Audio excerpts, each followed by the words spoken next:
Karena saya merasa dunia seperti runtuh gitu. Bahwa penyakit kanker adalah penyakit yang tidak bisa disembuhkan. Penyakit kanker itu adalah sesuatu yang sangat menakutkan. Orang mengatakan bahwa penyakit kanker itu pasti akan membawa pada suatu kematian. Saya tanya sama Tuhan, Tuhan, saya kenapa? Ada apa dengan saya, Tuhan?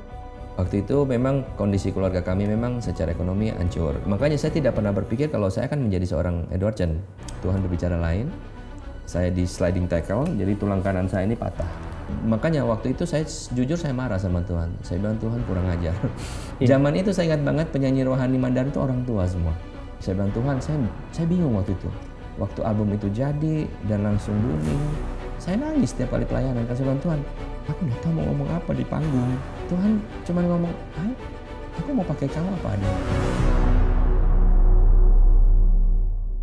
Sakit penyakit seringkali menjadi titik balik dalam hidup kita. Di antara serangkaian diagnosa yang mengecewakan dan perawatan yang harus kita jalani, kita merasa terhimpit di dalam kegelapan tanpa jalan keluar. Lantas, di manakah pengharapan dan kekuatan sejati kita untuk melanjutkan hidup di dalam kegelapan ini? Mari kita saksikan kisah yang berikut ini.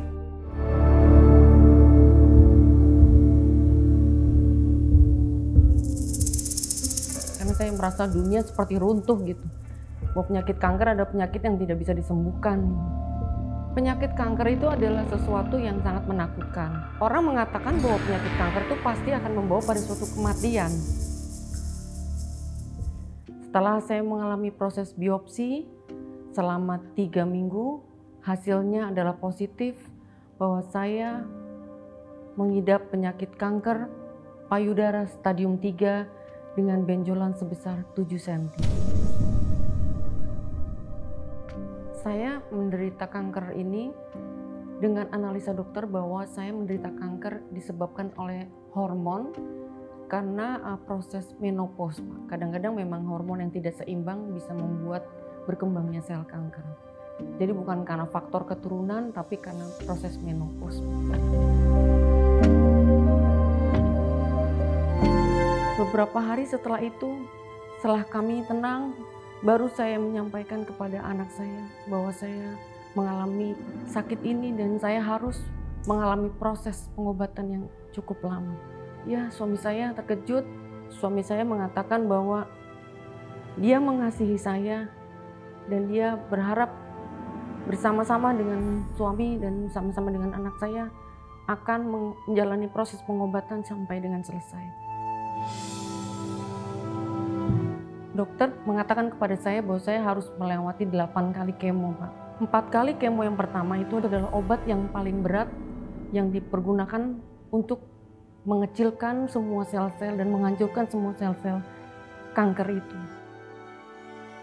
Saya mengalami kemerosotan fisik, kulit saya mulai kering-kering, berkeriput, tangan saya terbakar, kaki saya juga kuku-kukunya terbakar, nafsu makan turun. Jadi pada saat saya mengalami suatu kehancuran ya Pak, karena saya merasa dunia seperti runtuh gitu. Bahwa penyakit kanker adalah penyakit yang tidak bisa disembuhkan. Saya menangis, memuji-menyembah Tuhan, saya berdoa. Saya tanya sama Tuhan, Tuhan, saya kenapa? Ada apa dengan saya Tuhan? Tuhan, kenapa Engkau mengizinkan aku menderita penyakit seperti ini ya Tuhan? Apa salah dan dosaku ya Tuhan? Tuhan nggak menjawab gitu. Setelah beberapa kali saya terus masuk memuji nyembah Tuhan, suatu ketika Tuhan jawab pertanyaan saya. Pada saat sedang berlinang air mata, Tuhan bilang, engkau akan sembuh, tapi membutuhkan suatu proses dan engkau akan melewati proses itu. Waktunya tidak lama. Selama pengobatan itu sering datang pada saya Pak, itu firman-Nya berkata bahwa aku Tuhan Allahmu, aku akan memegang engkau dengan tangan kananku yang memberi kemenangan.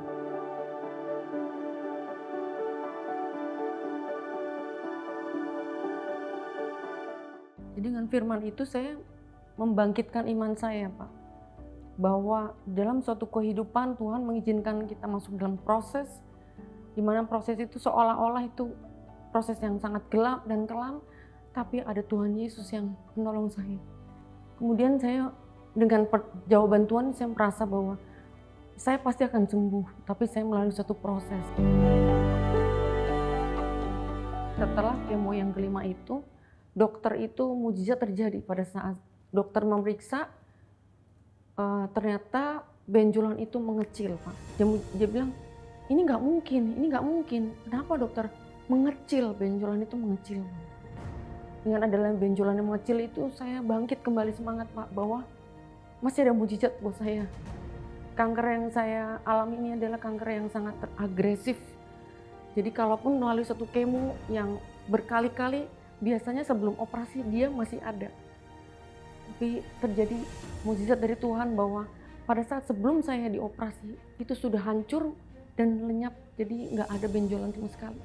Hancur berkeping-keping, tetap harus diangkat semuanya. Operasi selama 8 jam. Jadi operasi pengangkatan payudara sebelah kiri. Semua dilakukan selama 8 jam operasi. Benar saya mengalami Tuhan pada saat saya mengalami proses ini selama 1 tahun. Saya benar-benar mengalami Tuhan karena saya berjumpa pribadi dengan Tuhan lewat firman yang disampaikan kepada saya. Tuhan mengatakan, karena aku tahu hidupmu dan aku tahu jalan hidupmu, maka apabila aku menguji engkau, engkau akan timbul seperti emas. Dari kitab Ayub. Dan Tuhan juga berkata pada saat itu, bahwa Ayub mengalami masa yang paling susah. Dia kehilangan keluarganya, kehilangan pekerjaannya, semuanya hilang. Tapi Ayub tetap setia sama Tuhan. Dan pada saat dia menjadi pemenang, dia sudah mengalami semua proses itu. Ayub tidak pernah menyangkal Tuhan. Dan Ayub akhirnya dikembalikan, diberkati Tuhan lebih lagi. Dari Ibu Ani yang mengalami cancer sampai dia disembuhkan oleh Tuhan, saya sangat terinspirasi dengan perjuangan iman Ibu Ani ini. Setiap hari dia tidak pernah menyalahkan Tuhan, tetapi dia setiap hari memperkatakan janji Tuhan atas hidupnya untuk kesembuhannya. Dia nggak mendengar apa kata vonis-vonis di dunia ini tentang penyakit kanker, tapi dia mendengar apa kata janji Tuhan. Jadi yang saya dapat itu dia punya semangat menantikan janji Tuhan. Nah itu yang membawa dia menjadi sembuh karena janji Tuhan di Alkitab itu selalu diperkatakan kepadanya. Setelah mengalami pengobatan selama 1 tahun, saya mengalami Tuhan sebagai sosok Allah yang mempunyai kuasa. Allah yang melakukan berdaulat terhadap kehidupan saya. Apapun yang terjadi dalam kehidupan saya, Tuhan tidak pernah meninggalkan saya. Jadi Allah berdaulat penuh atas kehidupan saya selama saya benar-benar bersandar, berharap, dan mengandalkan Tuhan. Jadi Tuhan adalah Allah yang bisa diandalkan. Tuhan adalah Allah yang memberikan kekuatan. Tuhan adalah Allah yang menyembuhkan saya. Tuhan Yesus adalah Jehovah Rafa buat saya, dan juga pasti Jehovah Rafa buat semua yang percaya kepada Tuhan Yesus.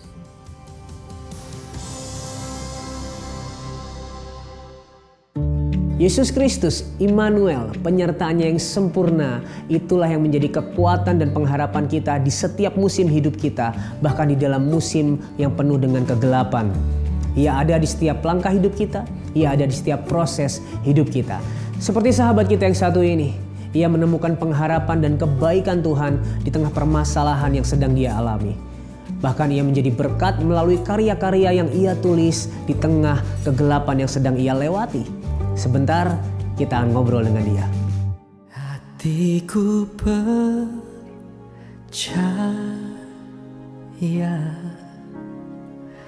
hatiku percaya,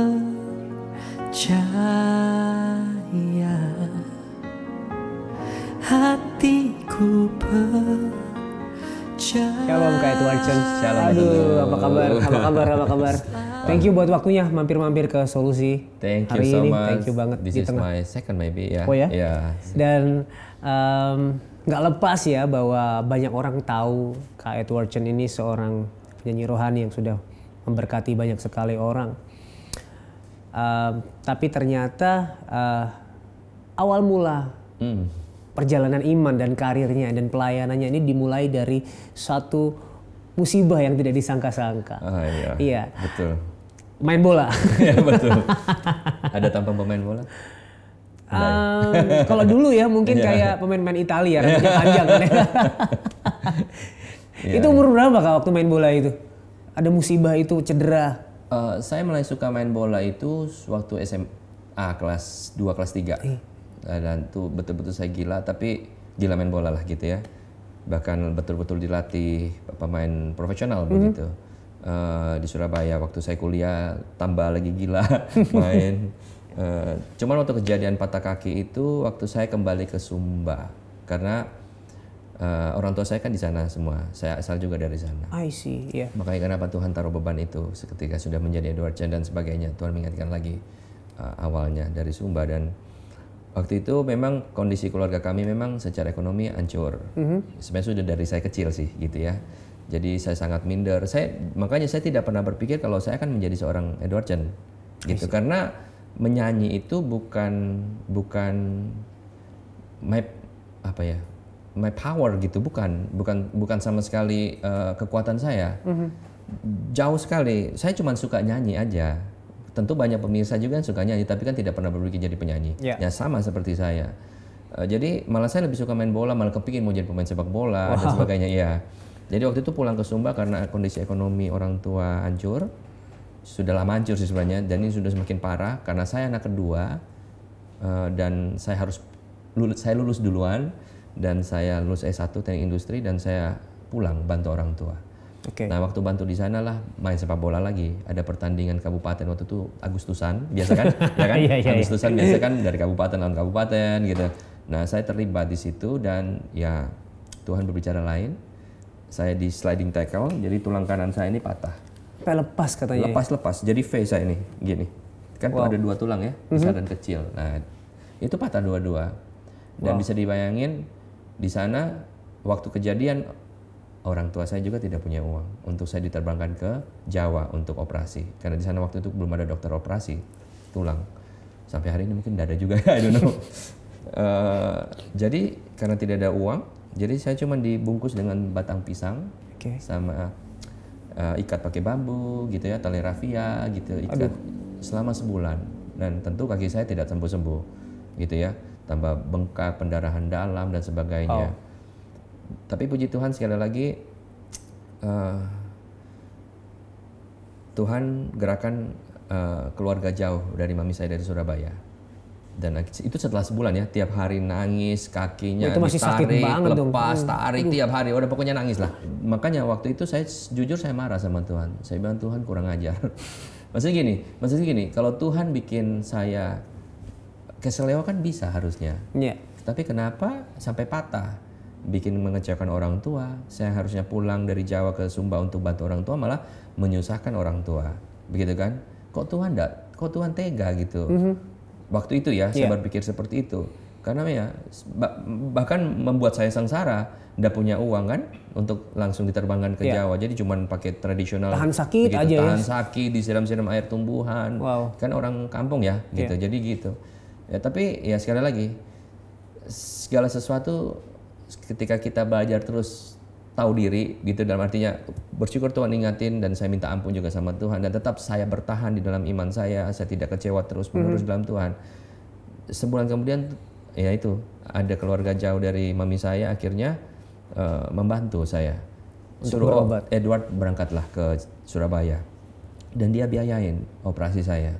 Nah singkat cerita, sekalipun kaki kanan saya tidak panjang sama lagi karena sudah terlanjur sebulan tulang tumbuh kan, jadi cuman seberapa mungkin ditarik dan dipelat gitu. Nah selama di Surabaya itulah dalam perawatan itu masih pakai pelat kan, di gips dan belajar jalan pakai tongkat 2. Saya cuma ditaruh di ruangan kantor, dibikin kayak kamar kecil. Nah waktu itu saya minta gitar karena memang mungkin talenta juga ya Tuhan kasih saya bisa main gitar gitu ya, tapi otodidak gitu ya, maksudnya itu betul-betul nature. Ya di Sumba mau belajar musik nggak Dari mungkin, mana? Iya. nggak ada les-lesan.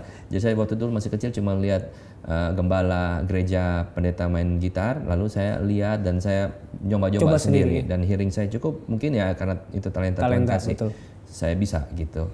Dan waktu itu dalam keadaan tertidur, dalam keadaan di gips baru selesai, itu kan harus perawatan ya di Surabaya. Betul. Jadi saya tidak bisa balik lagi ke Sumba. Orang tua saya bilang ya sudah kamu di Surabaya untuk penyembuhan. Dan disitulah di tempat tidur itulah saya mulai nulis lagu, nyanyi sendiri, worship, dengar radio rohani, tumpang tangan sendiri, biasalah ya gitu ya.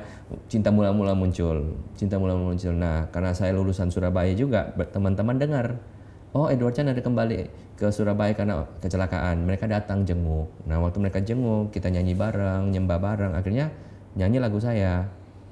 Itu. Jadi mereka nyanyi, nyembah. Lagu-lagu kamu bagus juga ya. Akhirnya bikinlah grup, lalu ada majelis gereja di Surabaya waktu itu yang dengar lagu-lagu kamu bagus, kenapa enggak mau rekaman? Ya singkat cerita rekaman.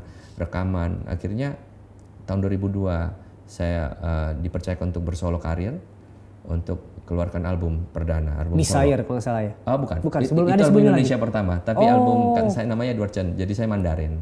Oh, jadi album pertama saya Mandarin, self-titled 2002. ya? Ya, self-titled Edward Chan. Ya udah. Prayer and worship, jadi Ching Pa Yu Chan Mei itu ada tulisan Mandarin. Jadi distributor rekaman kan bingung, ini siapa Edward Chan nyanyi rohani Mandarin lagi? Siapa yang mau dengar? Zaman itu saya ingat banget penyanyi rohani Mandarin itu orang tua semua. Karena lagu rohani Mandarin selalu identik lagu orang tua. Betul. Saat itu memang cuman saya anak muda yang mengeluarkan album Mandarin rohani. Nah, konsepnya anak muda karena saya masih muda kan. Yeah. Tuhan juga kasih hikmat tentunya. Jadi saya bikin sangat pop, sangat anak muda, tapi mellow ya, slow ya gitu ya. Lagu-lagu penyembahan keluar, tapi ditolak. Tapi ada satu perusahaan rekaman yang akhirnya awalnya tolak, dia bilang sudah deh saya coba. Jadi sempat ditolak awalnya itu ya? Tolak semua. Tapi kalau saya sebutin pasti tahu semua. Akhirnya dia buat keputusan terpaksa buat aja menerima. Ya terpaksa, daripada kasihan udah jadi masternya. Iya. Jadi cuma diambil, dicetak, cuman awal cetak kan biasa 3.000 kaset waktu itu, zaman kaset. Mungkin pemirsa nggak tahu itu kaset itu apa kalau anak muda zaman sekarang ya. Jadi waktu itu kaset dan CD tentunya, CD baru mulai juga. Nah tapi waktu itu dicetak di kaset. Wah tapi Tuhan luar biasa. Tanpa promosi album itu jadi booming sekali. Saya juga shock, perusahaan rekaman shock, semua shock. Gila Edward Chan, penjualannya langsung puluhan ribu kopi langsung, wah langsung saya juga kaget. Ada yang bilang Edward Chan dari Hong Kong, Taiwan, karena cuma lihat cover gitu kan. Padahal aku orang katanya Indonesia kok bagus banget gitu kan. Album saya kan Mandarin dan ada Indonesianya kan. Iya, campur biasa lagunya. Betul. Ya. Mereka pikir ini kok Indonesianya bagus, padahal aku orang kampung. Maksudnya, tapi mulai dari situ, 8 bulan kemudian album kedua dan terus, dan saya bilang Tuhan, saya bingung waktu itu. Waktu album itu jadi dan langsung booming, pelayanan langsung banyak, diundang ke luar negeri dan sebagainya. Saya nangis setiap kali pelayanan, karena saya bilang Tuhan, aku nggak tahu mau ngomong apa di panggung, karena aku kan bukan orang panggung. Tapi somehow Tuhan cuma ngomong, aku mau pakai kamu apa adanya. Ya Tuhan perlihatkan sampai hari ini 22 tahun dan Tuhan udah percayakan 27 album. Wow. Aku sampai kaget. Ya maksudnya dari tidak pernah berpikir ya gitu. Album itu every 8 months doang. Album pertama 8 months, album kedua itu begitu karena saking larisnya, saking perusahaan rekaman, saking pokoknya Edward Chan keluar apa laku dah. Wow. Pasti itu. Iya karena iya gitu. Waduh, bikin album di pop juga ada Mandarin Chinese gitu ya. Mandarin tapi yang berbicara tentang cinta, karena saya punya kerinduan. Karena saya pikir selama Tuhan pakai saya akan berkarya apa yang maunya Tuhan, ngomong apa saya lakukan itu. Bisa kita lihat ya bahwa bahkan tadi Kak Edward udah sempat bilang ya, kalau penyanyi mau debut album perdana pasti menyediakan yang terbaik. Betul. Tapi Kak Edward ini memilih bahasa yang bukan native language. Dalam kelemahannya justru ini membuat kita, dan saya yakin ya Kak Edward juga tidak bisa bermegah pada diri Kak Edward, tapi selalu bermegah kepada Tuhan yang memberi penyertaan dan pertolongan, memakai Kak Edward dengan luar biasa. Betul. Sampai hari ini aku sadar betul tidak ada yang aku banggakan sih selain Tuhan Yesus. Karena seriously, mau bilang suara banyak orang lebih jago, lagu, aku bukan penulis lagu tapi lagu-lagu Tuhan pakai. Even sederhana. Apalagi apa yang mau di ngomongin gitu. Apalagi dibanggakan. Apalagi enggak bisa. Dan Tuhan selalu ingatin itu. Makanya salah satu juga yang selalu kuandalkan lagu aku tulis itu sampai hari ini jadi apa ya? Mengingat aku bahwa memang hanya Tuhan yang kita bisa andalkan. Amin. Amin. Ya. Ya. Wow. Ya, apa tuh duh. Ya, begitulah. Tapi dari cerita ini benar-benar luar biasa ya. Kita bisa lihat bahwa Tuhan bisa pakai siapapun bahkan di tengah orang itu tidak sadar. Maksudnya orang itu merasa merasa dia lemah, tidak mampu, ada keterbatasan, tapi Tuhan bisa pakai buat memberkati banyak orang. Betul. Ada satu kalau sering orang tanya gitu kok bisa? Saya cuma bilang ya itu saya bikin TKP. Biasa kuat gitu ya. T itu temukan. K kembangkan. P pakai. Ya. Jadi ya itu sekalipun tidak ada orang lihat, tidak ada orang, karena penyembahan itu kan bukan justru, saya sangat percaya Tuhan mungkin izinkan saya menjadi seorang Edward Chen itu bukan karena saya hebat dalam penyembahan. Setelah jadi Edward Chen saya hebat, bukan. Saya sangat percaya Tuhan izinkan saya bisa jadi Edward Chen karena mungkin Tuhan memang melihat sebelum saya menjadi Edward Chen. Ketika dalam masalah, orang tua susah, bahkan saya kuliah di kuliah yang cukup berada di Surabaya. Ya, Petra itu kan salah satu universitas yang besar, ya. Orang mid high lah. Betul. Saya dari kalangan bawah. Even motor aja enggak punya. Jadi saya kuliah itu jalan kaki. Saya sangat minder. Tapi saya tidak pernah marah sama Tuhan dan saya bersyukur. Saya selalu belajar bersyukur. Mungkin itu yang Tuhan lihat ya. Ya, dalam keadaan saya patah kaki, saya tetap bertahan, saya tidak komplain, hidup saya jaga baik-baik gitu. Itu yang mungkin orang tidak tahu. Tapi saya percaya kenapa Tuhan izinkan. Apalagi motivasi saya bukan penyanyi. Makanya saya tidak pernah merasa saya jago hari ini. Karena memang motivasi. Dan Tuhan ambil kapanpun saya siap. Karena memang saya bukan penyanyi. Saya bukan kepingin jadi artis atau dikenal begini ya. Sangat jauh. Saya betul-betul kagok. Tapi ya, tapi ada begitu banyak penyanyi bilang, Edward, kamu ini favor. Betul, God's favor. Nah, saya pergunakan baik-baik posisi ini. Dan hari-hari ini banyak juga anak muda yang muncul. Selalu saya ingatin, ya kalian harus betul-betul jaga motivasi dari awal gitu. Ya. Wow. Ya. Dan terakhir Kak, terakhir pesan-pesan buat sahabat solusi yang saat ini mungkin mereka merasa di dalam kegelapan seperti yang Kak Edward alami, nggak tahu jalan keluarnya apa, tapi mereka ingin melihat pengharapan, mereka ingin melihat mengalami juga kebaikan Tuhan dalam hidup. Itu yang pertama. Yang kedua, pesan buat teman-teman, sahabat-sahabat solusi yang mungkin punya cita-cita, punya kerinduan untuk menjadi penyanyi rohani seperti Kak Edward Chen. Jangan punya cita-cita. Yang pertama, yang saya tahu bahwa ya sesuai dengan lagu yang saya tulis ya, jangan pernah menyerah. Itu dalam segala hal kita tidak boleh menyerah sebenarnya, karena kita punya Tuhan yang tidak menyerah. Buktinya Dia Yesus, Dia Raja, Dia Tuhan, Dia sampai melepaskan semua. Tidak menyerah itu kan berarti karena Dia sayang sama saya dan saudara yang rusak, yang tidak layak sebenarnya. Iya kan? Never give up. That's why kita punya patokan. Oh, Tuhan aja tidak menyerah, kita pun tidak boleh menyerah. Nah, dalam mengambil keputusan pertama tidak menyerah, dalam proses itu tentu tetap tidak berubah, belum berubah lah istilahnya begitu ya. Mengalami juga masih tantangan dan tantangan. Satu dibutuhkan adalah ya tadi, tetap bergantung di dalam Tuhan, tetap melekat, punya iman yang bertahan. Gitu. Nah, seringkali banyak hari-hari ini tuh kita tidak punya iman yang bertahan itu, gitu. At least dalam keadaan itu kita harus bertahan, karena Tuhan juga bertahan, gitu. Sama-sama. Saya percaya ya, kalau kita bertahan, endingnya pasti akan fulfill apa yang Tuhan mau, gitu. Ya, even tidak seperti yang kita bayangkan, tapi pasti ada jalan Tuhan yang Tuhan akan ungkapkan ini baik. Ujungnya untuk kemuliaan nama Tuhan, intinya. Bukan buat kita. Mungkin buat anak kita, buat generasi kita, atau apapun itu, gitu loh. Jangan melihat kebaikan tuh kalau kita lagi begini langsung jadi baik, itu baru kebaikan Tuhan. No. Mungkin kita dalam keadaan kita masih belum masih tidak baik. Tapi ternyata dengan apa yang kita lakukan, kita bertahan dalam Tuhan, anak kita ke depannya jadi baik. Iya, betul. Resultnya itu turun-temurun gitu. Iya. Dan aku juga barusan dengar tadi waktu di jalan dengerin khotbah, dengar gini, kalau kita dalam keadaan yang tidak baik, tidak mengubah kita menjadi pribadi yang lebih baik, maka keadaan kita benar-benar buruk. Iya. Kadang Tuhan tidak mengubah keadaannya, tapi mengubah kita dalam menghadapi keadaan itu. Sebagaimana rencana dia yang dia mau dalam hidup kita. Gitu ya. Iya, dia turut bekerja mendatangkan kebaikan. Pasti dia mendatangkan kebaikan, pasti. Gitu. Bagi mengasihi Tuhan ya, ada juga gitu ya.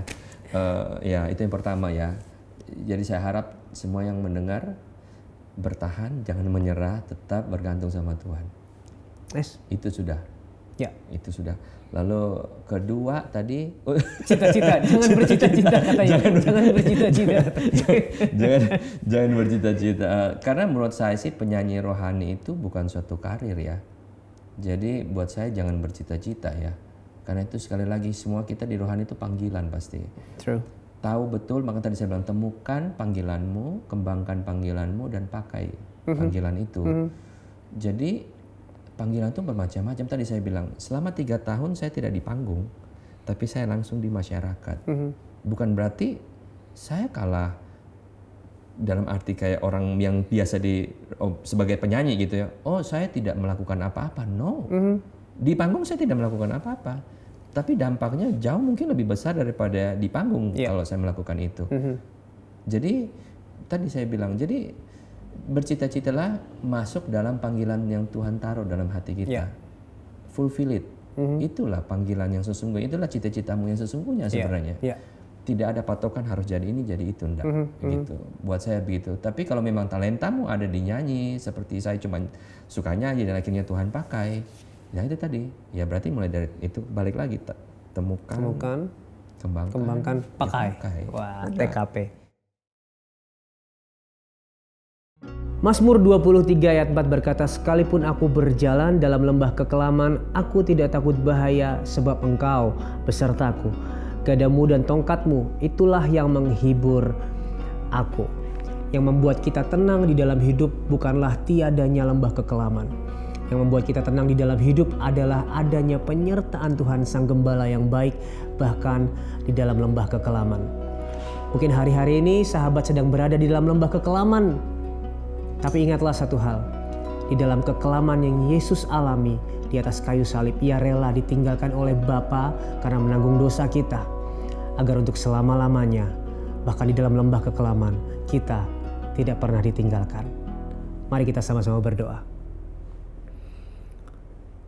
Tuhan, kami bersyukur Tuhan, meskipun di dalam lembah kekelaman kami mau tetap bisa bersyukur, karena kami tahu ada penyertaan Tuhan Sang Gembala yang baik itu sempurna atas hidup kami. Engkau tidak pernah meninggalkan kami, Engkau menuntun jalan kami dengan gada dan tongkat-Mu, dan itulah yang menjadi sukacita, penghiburan, pengharapan bagi setiap kami yang berada di dalam lembah kekelaman. Biar hari ini ada kekuatan yang baru mendengarkan firman Tuhan ini, mendengarkan kebenaran ini. Ada sukacita yang baru untuk terus menjalani hidup bersama dengan Engkau. Demi nama Tuhan Yesus Kristus kami berdoa dan mengucap syukur. Haleluya. Amin. Kamu mungkin berada di dalam lembah kekelaman, di dalam kegelapan yang sepertinya tidak ada jalan keluar. Jangan ragu untuk menceritakan kisah kamu ke nomor yang tertera di bawah ini. Ini adalah nomor konseling dan doa Cahaya Bagi Negeri, di mana kami standby 24 jam untuk mendengarkan kisah kamu dan mendukung kamu di dalam doa. Terima kasih buat kamu yang sudah menyaksikan acara ini. Dan kalau kamu terberkati dan rindu acara ini memberkati lebih banyak orang lagi, kamu bisa menyupport acara ini dengan scan QR Code yang ada di layar setelah ini. Ingat, Tuhan Yesus mengasihi kamu dan di dalam Tuhan selalu ada solusi.